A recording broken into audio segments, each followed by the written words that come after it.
J'espère que vous allez bien et je suis trop contente de vous retrouver aujourd'hui et enfin surtout pour une nouvelle vidéo.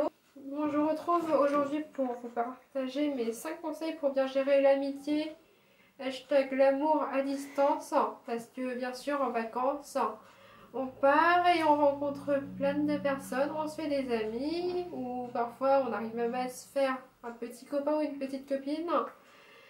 Mais j'ai bien envie de vous partager mes petites astuces pour bien gérer l'amour ou l'amitié à distance.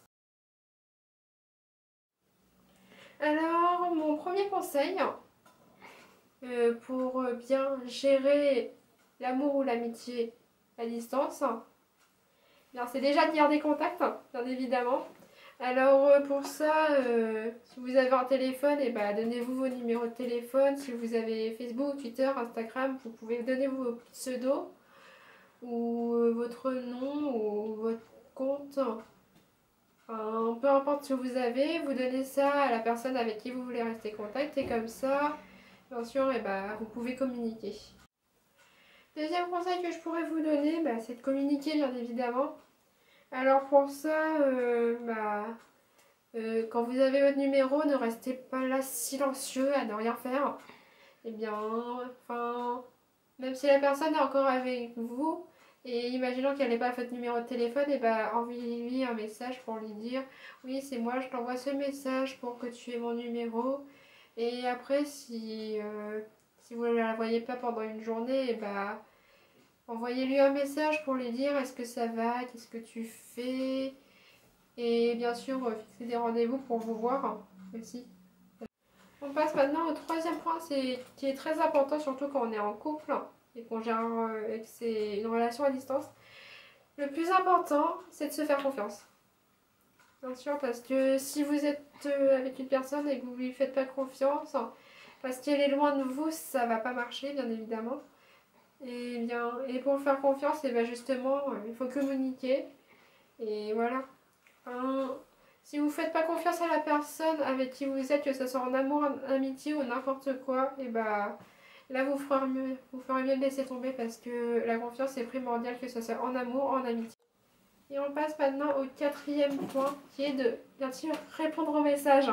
Parce que on va dire que si une personne vous envoie un message et que vous lui répondez pas pendant 1, voire 2, voire 3 semaines, elle va se poser des questions. Mais quand même, n'attendez pas 5 ans avant de lui répondre, s'il vous plaît.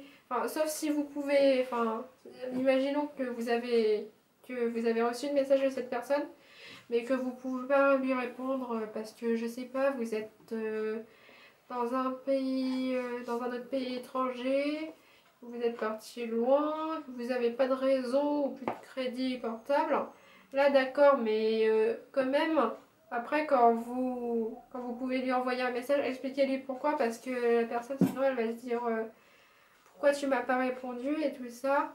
Mais c'est quand même important de répondre aux messages parce que c'est pas très agréable, ni pour vous et ni pour la personne qui vous a envoyé un message. Voilà. Et on passe au cinquième et dernier point qui sont les petites attentions. Alors, qu'est-ce que je veux dire par petites attentions?